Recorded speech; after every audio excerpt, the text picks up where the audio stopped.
you've made no progress. None. You never moved. You might even be further from your goal than you were. Why? Why did you let that happen? You think to yourself, maybe I can't do it. And so you give up. You let it fade. And you settle.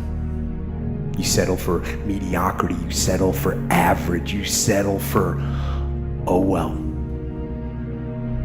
But no. Don't do that. Man, life's short. Go harder than you did last year. Whatever you thought you did, it wasn't enough. Go harder and find a way to enjoy it. That's when you mastered the game. Every problem that we have can be looked at two ways. We can look at it as a difficulty to get rid of, or we can look at it as a message from our true selves. Any problem comes along not in order to make our lives miserable, but actually in order to make our life less miserable.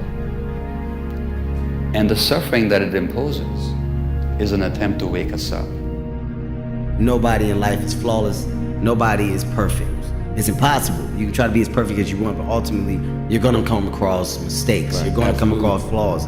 And I think the real perfection is in perfecting your imperfection. The knowledge that you have emerged wiser and stronger from setbacks means that you are, ever after, secure in your ability to survive. You will never truly know yourself or the strength of your relationships until both have been tested by adversity.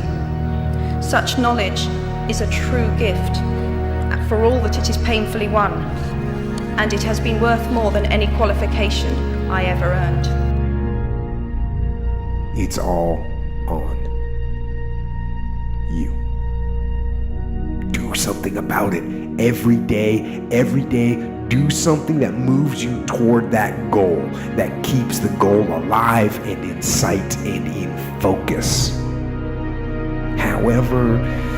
However small or insignificant that step might seem, take it. Do it. Do that little piece. Make it happen. Because that goal isn't going to achieve itself.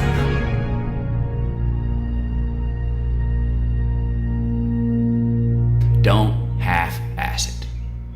Don't half-ass it. I mean, think about it. If you're gonna do something, if you've chosen to do something, whatever it is, easy, hard, if you give it your all and you don't half-ass it, win, lose, draw, get what you want, don't get what you want, whatever the outcome is, if you don't half-ass it, at least you're not gonna have to wonder, oh, would the outcome have been different? What if I did give it my all? And boy, wondering that is what keeps us up at night. I think that the number one thing is you have to have a very clear vision, a very clear goal of where you want to go, because only then you will get there. You can have the best airplane or the best ship in the world, but if the captain doesn't know where to go, he will just drift around. If the pilot does not know where to go, he will just drift around with his plane. So I think the key thing is that we know where we're going. Don't listen to the naysayers, because there's always people out there that will tell you that you will not be able to do that, forget it, it's a stupid dream that you have or a crazy vision and those. Don't listen to the naysayers. If you find your passion, you're gonna have this tremendous energy, it's sustainable energy. But momentum requires you always do the next thing to keep the momentum going. And the reason you get yourself in a passionate place is so that you change your life, and the only thing that changes your life is making a decision. So while you're in this passionate state, that's where you make decisions. A decision is the first step. Your mind is thinking about it. All these dungeons that we've created, all these trap doors, most of the time we quit is because we don't have any mental tools to get us through the other side. So my whole thing for people is you have to examine, why are you doing it in the first place? Allow yourself to dream. Allow yourself to imagine and fantasize about all your career goals and the kind of life you would really like to live. You have to have a dream if you want to make a dream come true.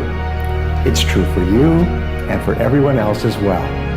So imagine that you have no limitations on what you can be or have or do in life. You have no limits.